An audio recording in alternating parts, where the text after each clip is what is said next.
Bagamat bigong makuha ng Gilas Pilipinas ang panalo kontra Chinese Taipei, isang pangalan ang nangibabaw at ngayon ay pinupuri ng buong sambayanang Pilipino, Kevin Quiambao.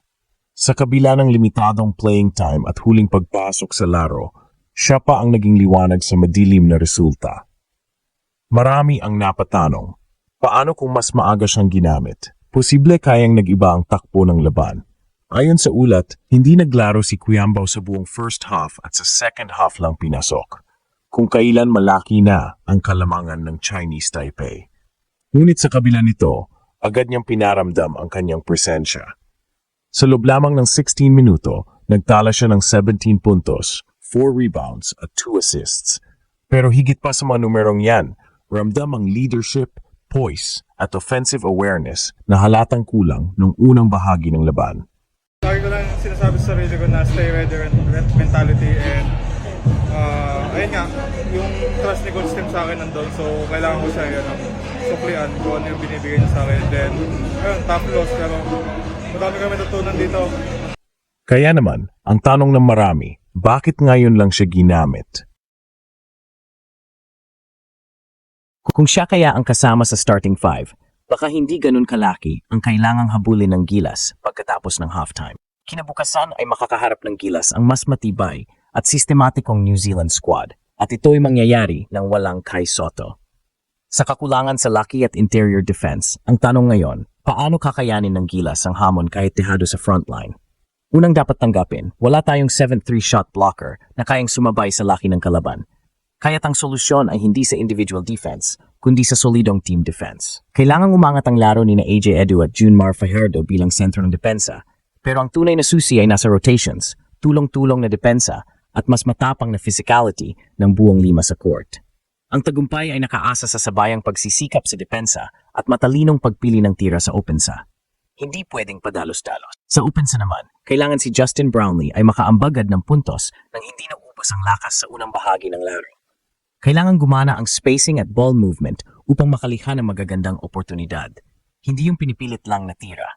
Sina Dwight Ramos, Chris Newsom, CJ Perez at Calvin Oftana ang inaasahang mag-step up bilang karagdagang scorers at playmakers.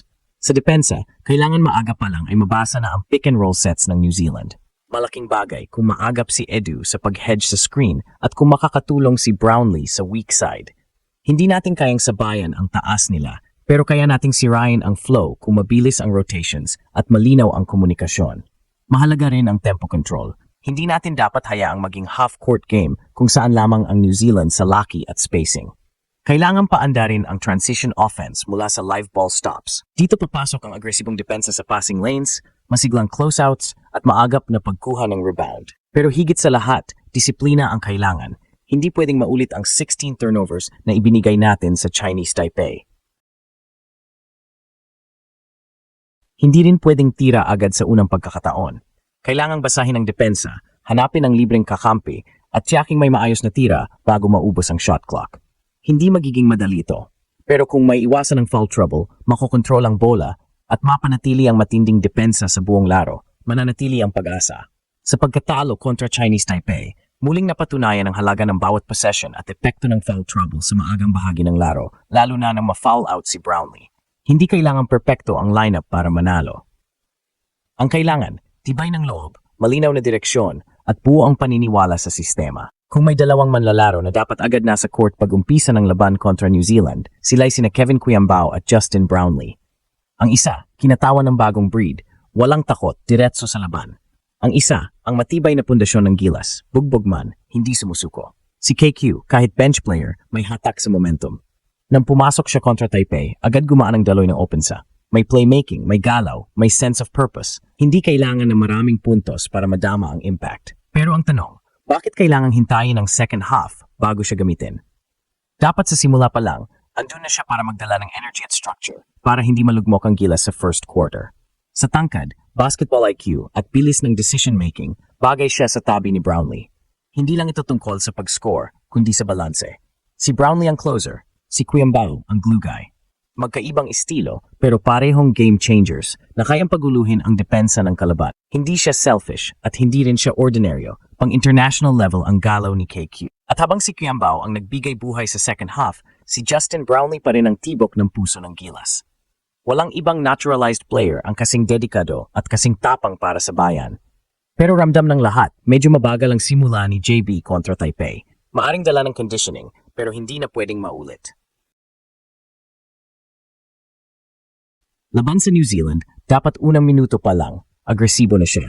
Kailangang agad tukuyin ang butas sa depensa at samantalahin ang scoring mismatches. Hindi ito simpleng laro, ito'y make or break. Kung gusto nating manalo sa FIBA Asia Cup qualifiers, dapat laging magkasama sa first five sina KQ at JB. Walang testing phase, walang adjustment sa gitna ng laro. Ito ang pinakamalinaw na kombinasyon natin, ang bago at veterano na parehong lumalaban. Sa kanilang tandem, biglang lumalalim ang rotation, gumaganda ang galaw ng bola, at humihiyaw ang crowd. Kaya kung talagang gusto nating manggulat, huwag na nating itago ang pinakamahuhusay. Si Brownlee ang spark, si Kiambo ang sustansya kapag magkasama yan mula sa unang quarter. Hindi Gilas ang hahabol, kalaban ang mabibigla. Hindi na ubra ang palaging paghahabol sa second half.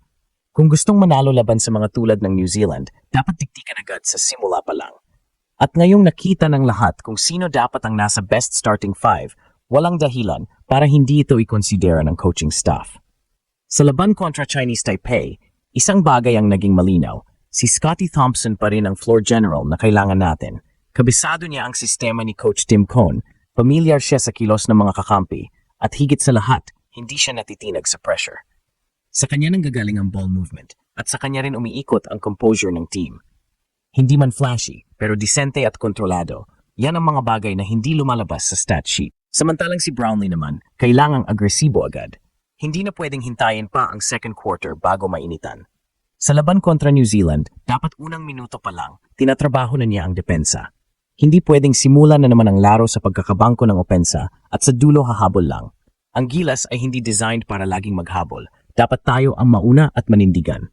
At sa ilalim, walang diskusyon. Dapat sina AJ Edu at Junmar Fajardo ang magsimula bilang Twin Towers.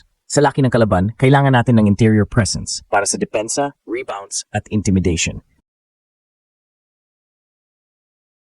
Si Edu ang tagapagtanggol, si Junmar ang enforcer. Kung wala si Junmar, maaring si Japeth Aguilar ang kapalit. Ang mahalaga, hindi maliit ang ihaharap natin.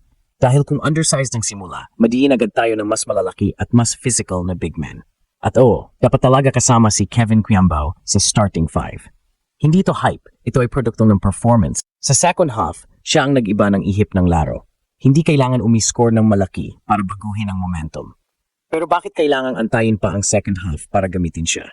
Kung tunay nating gusto ang panalo, dapat simula pa lang, inilalabas na ang pinakamabisang sandata. Sa ibang balita, mainit pa rin ang eksena sa NBA free agency at trade rumors. Matapos ang draft, kaliwat kanan na ang galawan ng teams para palakasin ang kanilang lineup.